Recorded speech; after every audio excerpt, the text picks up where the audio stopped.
Water exists in three fundamental phases: ice, water, and gas.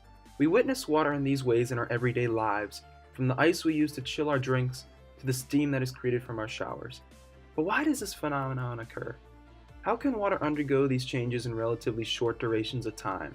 To deeply understand this concept, we must dive deep down into the molecular world of chemistry, exploring all ideas so that we can arrive at a conclusion for how water is able to be so unique. We start here with water's solid form, ice. Ice has a low enthalpy, or a low potential to create heat. The water molecules start tightly packed together because of a lack of heat. As heat is applied, the kinetic energy of the molecules increases, which speeds up the molecules, creating more heat and raising the temperature. As the temperature increases, phase changes in the ice begin to occur. This is because the intermolecular bonds that hold together H2O molecules begin to loosen. This isn't to be confused with intramolecular bonds, which hold the individual atoms of oxygen and hydrogen together. The first phase change that we see occurring is solid ice turning into liquid water.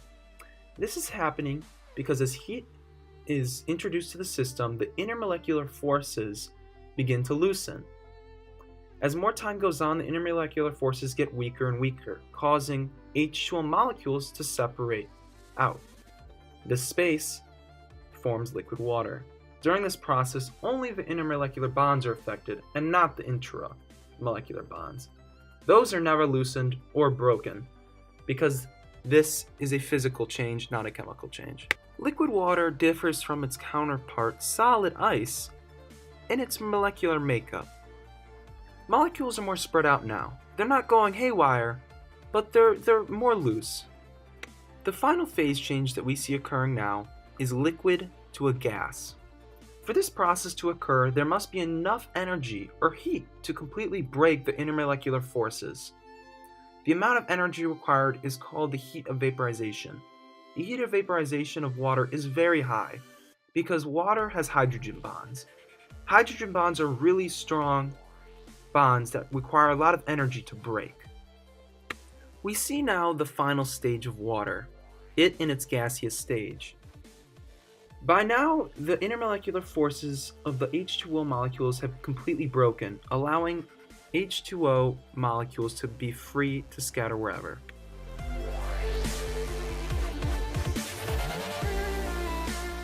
In solid form, water is held tightly together by the hydrogen bonds formed between H2O atoms. As heat is applied, these intermolecular forces begin to loosen. As we can see, they begin to spread out more.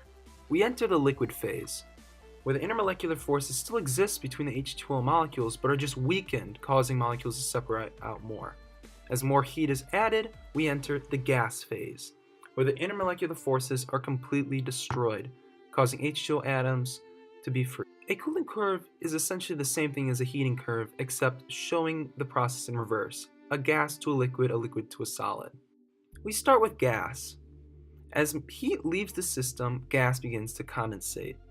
The heat of condensation is the same as the heat of evaporation, but with a negative sign. It is the phase of gas changing to a liquid. As more time goes on and more heat is removed from the system, liquid begins to turn into a solid, which is the process of solidification.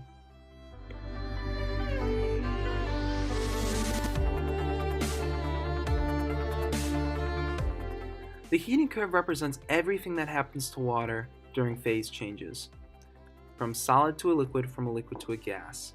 With temperature on the y-axis and time on the x, we see that the increase in slope is actually heat being introduced to the system.